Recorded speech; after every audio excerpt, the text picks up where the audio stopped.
Hello बच्चों, आज हम मैट्रिक्स में एक नया टॉपिक पढ़ेंगे, क्रैमर्स रूल।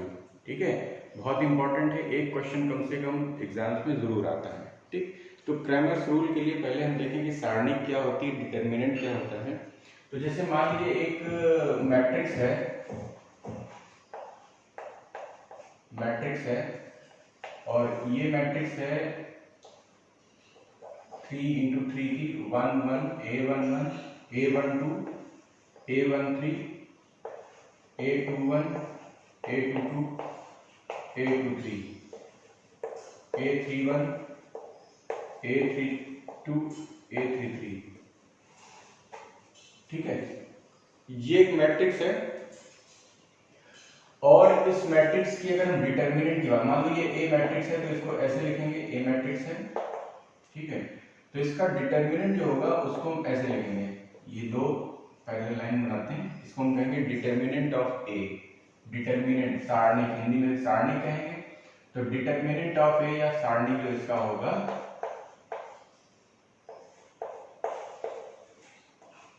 ठीक है, तो सारणी या डिटर्मिनेंट।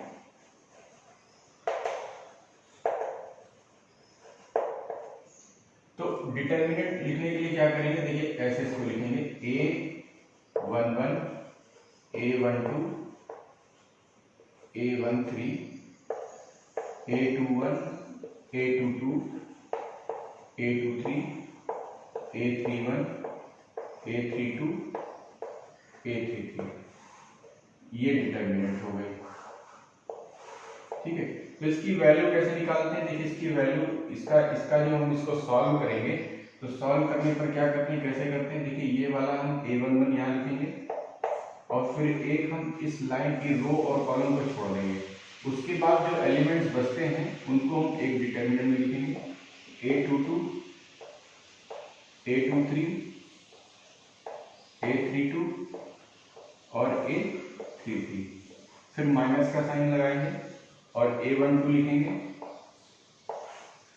फिर ये रो और कॉलम को छोड़ देंगे, बाकी के एलिमेंट्स लिखेंगे A21 A23 A31 A33 plus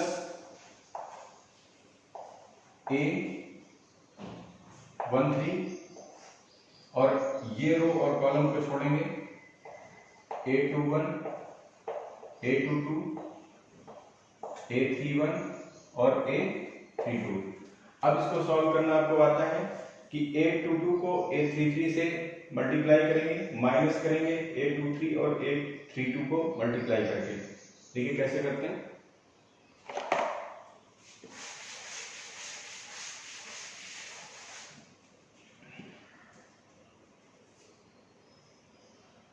तो ये हो जाएगा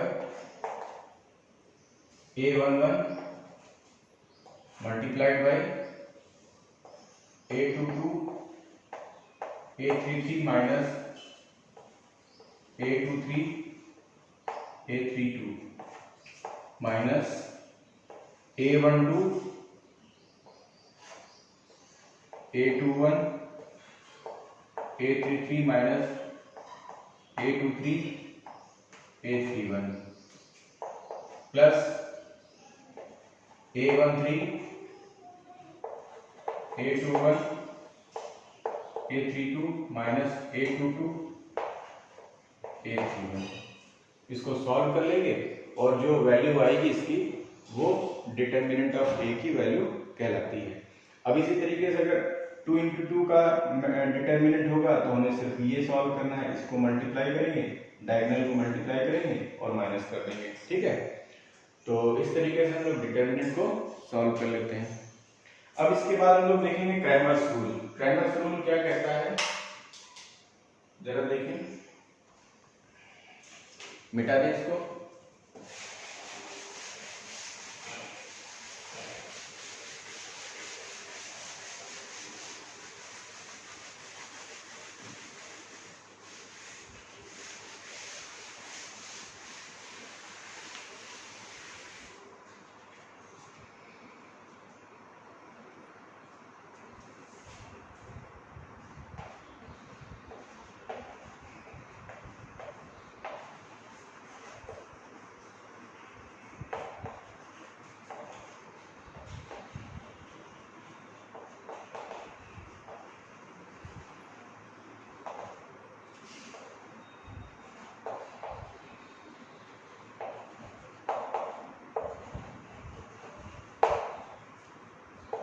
to solve a system of linear equations by Cramer's rule.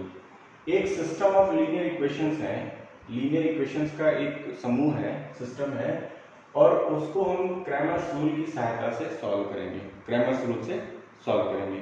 तो देखिए पहले समझते हैं कि जैसे मान लीजिए equation, system of linear equations, तो लीनियर इक्वेशंस देखिए कैसे लिखी जाती है। मान लीजिए एक लीनियर इक्वेशन है a1x plus a2 y plus a3 z और प्लस, या इसको हम abc करके कर ले तो और आपके लिए आसान हो जाएगा।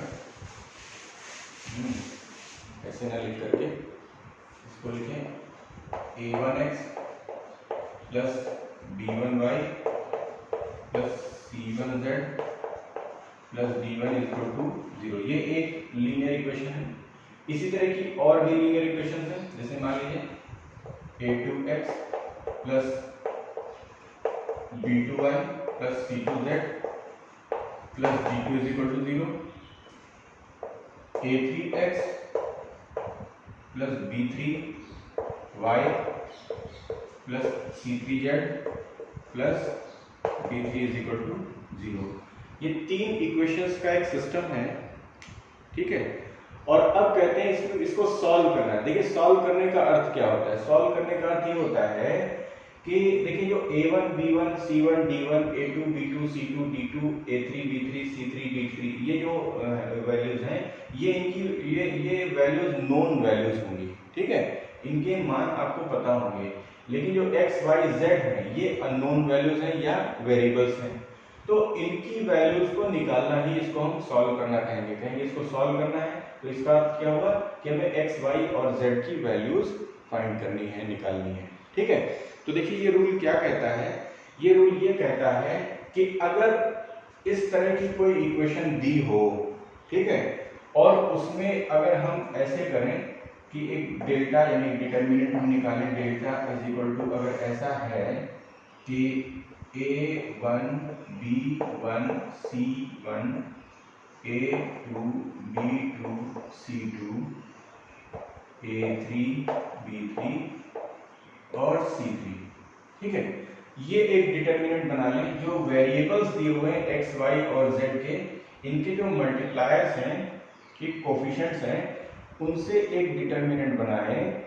और अगर इस डिटर्मिनेंट की वैल्यू 0 नहीं है, कंडीशन देखिएगा, अगर इस डिटर्मिनेंट की वैल्यू 0 नहीं है, ठीक है, पहली कंडीशन हो गई कि हम जो x y z के कोफिशिएंट्स हैं, उन कोफिशिएंट से एक डिटर्मिनेंट बनाएं, और वो डिटर्मिनेंट अगर 0 नहीं है तो, ठीक है। तो क्रैमर्स रूल ये कहता है, इसको मिटा दें ऊपर वाला, ठीक है, मिटा दें। तो क्रैमर्स रूल देखिए क्या कहता है?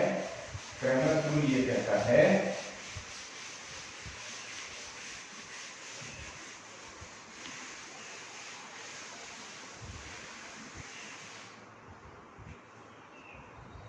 क्रैमर्स रूल ये कहता है कि x upon,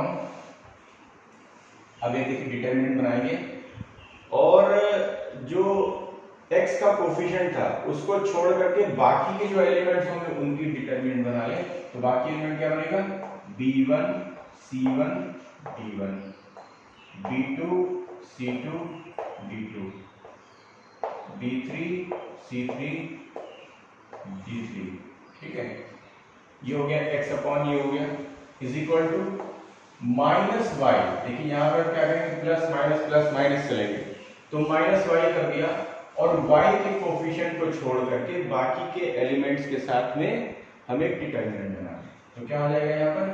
a1 a2 a3 c1 c2 c3 d1 d2 d3, फिर is equal to z upon,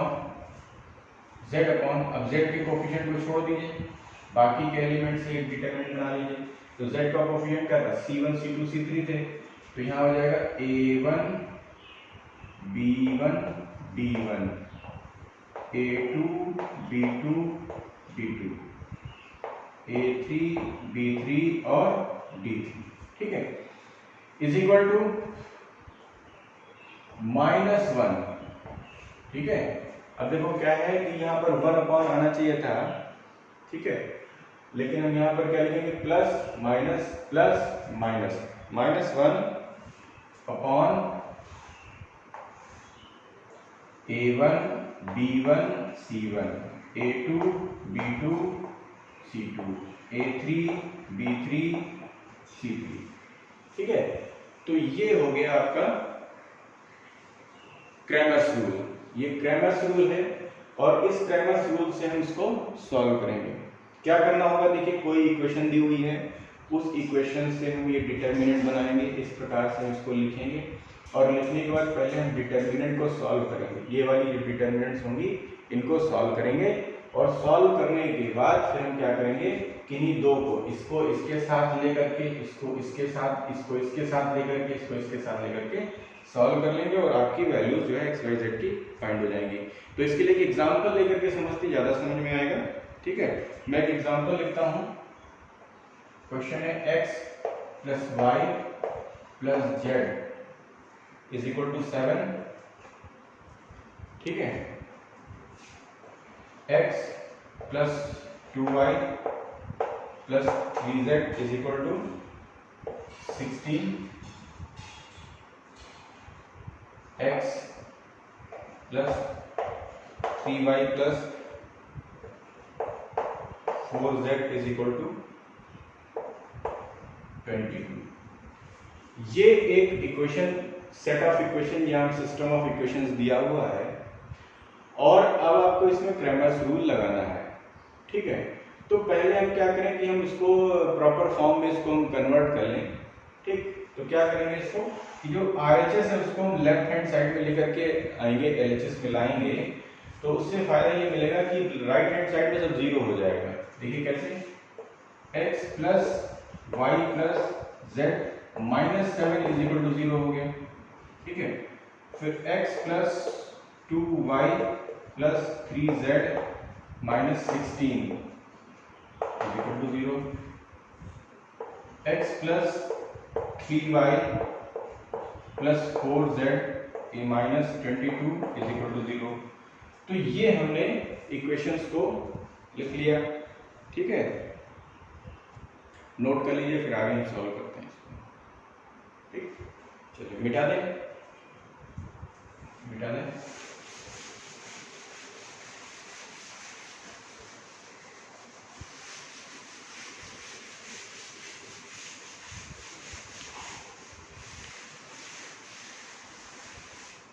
तो अब देखिए कैसे लिखेंगे इसको, इसको लिखेंगे पहले डेल्टा देखें क्या आएगा इसका, डेल्टा = क्या होगा, डेल्टा में क्या करते हैं कि जो x y z है इनके मल्टीप्लायर से, इनके कोफिशिएंट से डिटर्मिनेंट बनाते हैं। तो देखिए क्या हो जाएगा, 1 1 1 1 2 3 1 3 4, ये डिटर्मिनेंट है, इसको सॉल्व करना है। तो इसको सॉल्व करने के लिए हम वैसे तो सीधे सीधे इसको हम कर सकते थे कि 1 1 1 के मल्टीप्लायर्स के रूप में इसको लिख करके, है, लेकिन एक दूसरा तरीका ये होता है, इसको हम थोड़ा रिड्यूस कर लेते हैं, रिड्यूस करने पर जो है आसानी से सॉल्व हो जाएगा। तो क्या करिए, देखिए कि C2 को क्या करिए, C2 - C1 कर लीजिए, और C3 को क्या करिए, C3 - C1 कर लीजिए। यानी कि ये कॉलम नंबर 2 है, ये कॉलम नंबर 1 है, कॉलम नंबर 2 है, कॉलम नंबर 3 है। तो कॉलम नंबर 2 के स्थान पर हम क्या करेंगे, कॉलम नंबर 2 - कॉलम नंबर 1 कर देंगे। इसी तरह से कॉलम नंबर 3 है, कॉलम नंबर 3 - कॉलम नंबर 1 कर देंगे, ठीक है। तो करके देखें क्या होता है इसका। तो ये हो जाएगा 1 1 1, और यहाँ पर अगर हम 1 से 1 को घटाएंगे तो हो जाएगा 0, 2 से 1 को घटाएंगे तो हो जाएगा 1, 3 से 1 को घटाएंगे हो जाएगा 2, ये हो जाएगा 0, 3 से 1 को घटाएंगे 2, और 4 से 1 को घटाएंगे 3, ठीक है। ठीक, अब इसको सॉल्व करें तो देखिए क्या हो जाएगा, ये 1 मल्टीप्लाइड बाय ये वाली रो कॉलम छोड़ दें, तो ये बनेगा 1 2 2 3, और प्लस बाकी तो जीरो से मल्टीप्लाई होगा, जीरो से जो भी मल्टीप्लाई होंगे वो तो सारी की सारी डिटर्मिनेंट जीरो हो जाएंगी ऑटोमेटिकली। तो ये हो जाएगा 3 बन जाए 3 माइनस 4 इज इक्वल टू -1।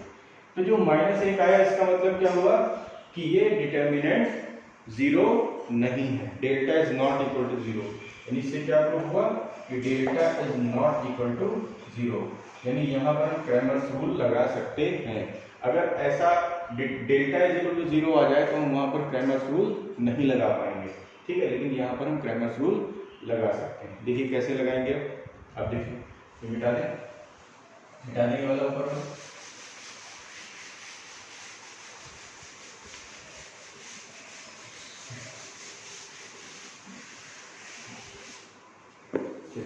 तो क्रैमर्स रूल लगा उसमें क्या होगा, x अपॉन जो x का कोफिशिएंट है उसको हटा करके बाकी के कोफिशिएंट्स को लिखें। तो 1 1 माइनस 7 2 3 माइनस 16 3 4 माइनस 22, ठीक है, is equal to minus y बटे 1 1 1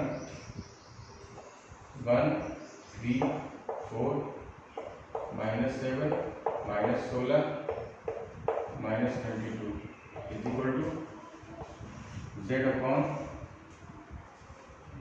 1 1 1 1 2 3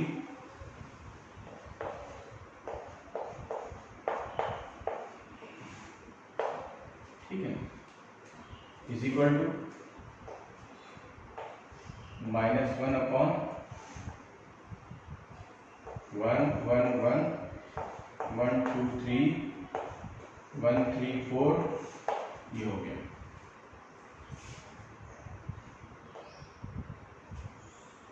ठीक ठीक है, अब इसको सॉल्व कर, इसको मिटा देंगे नीचे वाला, नोट कर लिया होगा। चलिए अब एक एक डिटर्मिनेंट को पहले अलग अलग सॉल्व करते जाते हैं, फिर हम वैल्यू को यहाँ रखेंगे और फिर सॉल्व करेंगे, ठीक। तो सबसे पहले हम इस वाले डिटर्मिनेंट को लिखते हैं 1 1 माइनस 7 2 3 माइनस 16 3 4 माइनस 22, ठीक है, इज इक्वल टू। देखिए अब क्या करेंगे कि हम इसको पहले रिड्यूस कर लें। रिड्यूस करने से फायदा ये होता है कि आसानी से एक दो स्टेप में सॉल्व हो जाती है। तो हम यहाँ कर सकते हैं कि जो C2 है, जो हम यहाँ पर लिख लेते हैं यहाँ पर पहले C2 है, C2 को हम लिख सकते हैं C2 माइनस C1, ठीक है, और C3 को हम लिख सकते हैं C3 और plus C3 plus 7 times C1। C1 को 7 गुना अगर आप इसको मल्टीप्लाई करते हैं, 7 से मल्टीप्लाई करें और उसके बाद इसमें जोड़ दें, इस वाले में जोड़ दें, तो देखिए क्या बनेगी, सिचुएशन क्या होगी। ये तो ऐसे रहेगा, पहला वाला कॉलम 1 2 3 रहेगा, ये वाले कॉलम में क्या हो गया कि C1 घटा दिया, तो 1 से 1 घटेगा 0, 3 से 2 घटेगा तो 1, 4 से 3 घटेगा तो 1, ठीक है, और इसमें 7 गुना जोड़ मल्टीप्लाई करके जोड़ेंगे तो ये तो हो जाएगा 0, और 7 दूनी 14, ठीक है, 14 और 16 जोड़ेंगे तो 2 बचेगा, माइनस का 2, और 7 में 21 और ये जोड़ेंगे तो 1 बचेगा माइनस, ये वैल्यू है, ठीक है।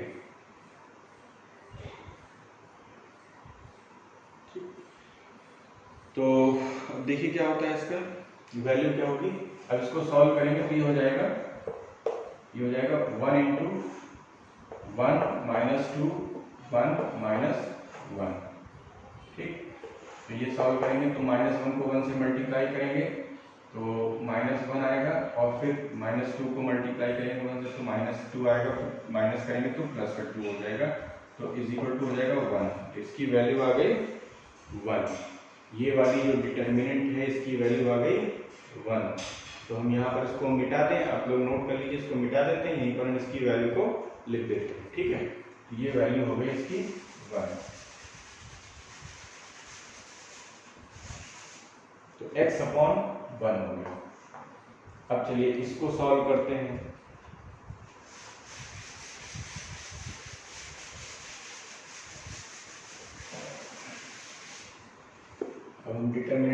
1 माइनस 7 1 3 माइनस 16 1 4 माइनस 22। तो देखिए इसमें भी हम क्या कर सकते हैं कि रिड्यूस करेंगे तो C2 को हम लिख सकते हैं C2 माइनस C1, ठीक है, और C3 को लिख सकते हैं C3 प्लस 7 टाइम्स C1, ऐसे कर लें, ठीक है।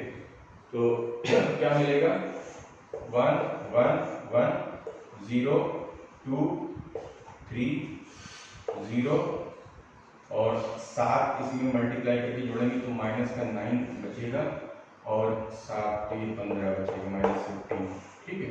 अब इसको हम सॉल्व करें तो 1 इंटू 2 माइनस 9 3 माइनस 15, बाकी जो 0 हो जाएंगे, 0 से मल्टीप्लाई करेंगे तो सिर्फ ये 1 रहेगा।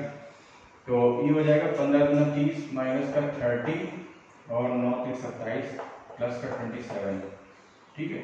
माइनस 27 आएगा, फिर माइनस का साइन बीच में और लगाएंगे तो प्लस हो जाएगा, तो ये बचेगा प्लस माइनस का 3। तो वैल्यू क्या आ गई इसकी, इस वाले जो डिटर्मिनेंट है इसकी वैल्यू आ गई -3, ठीक है। इसको नोट कर लें यहाँ पर, हटा दें और इसके स्थान पर लिखते हैं -3, ठीक है। चलिए अब हम देखिए इस वाले इस डिटर्मिनेंट को सॉल्व कर चुके, अब इसको सॉल्व करेंगे, इसको मिटा दें, नोट करते जाइए आप लोग।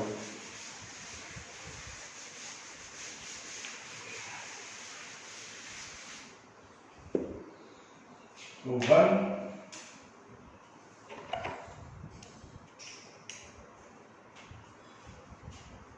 1 1 माइनस 7 1 2 माइनस 16 1 3 माइनस 22, इसको सॉल्व करेंगे।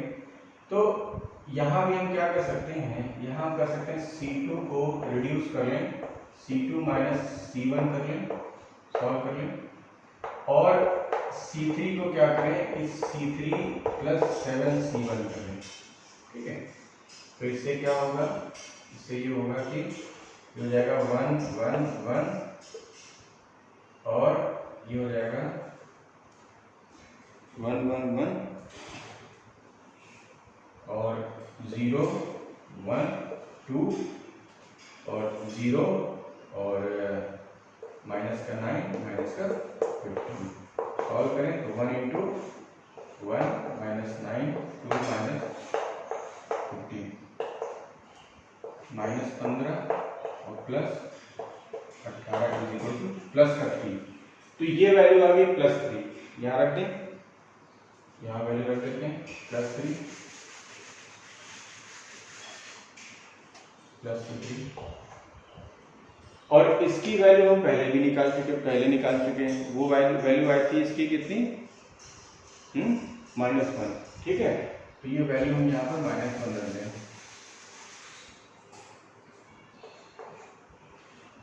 ठीक है। तो अब हम इसको मिटा देते हैं, ये डेल्टा ही तो था, तो डेल्टा की वैल्यू हम पहले निकाल चुके हैं।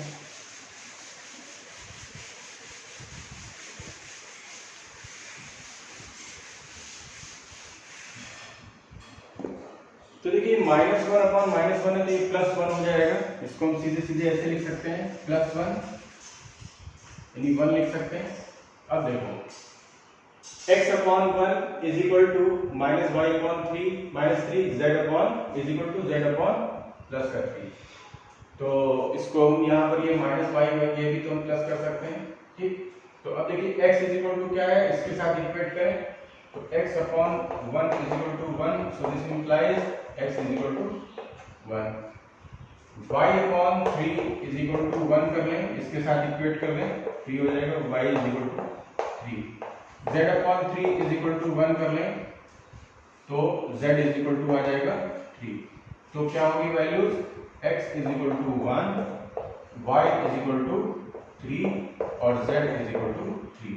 तो हमने ये सॉल्व कर लिया और इक्वेशन की वैल्यूज आ गई, x इज इक्वल टू 1, जो हमारे वेरिएबल्स थे उनकी वैल्यू आ गई, x is equal to 1, y is equal to 3, z is equal to 3, ठीक है।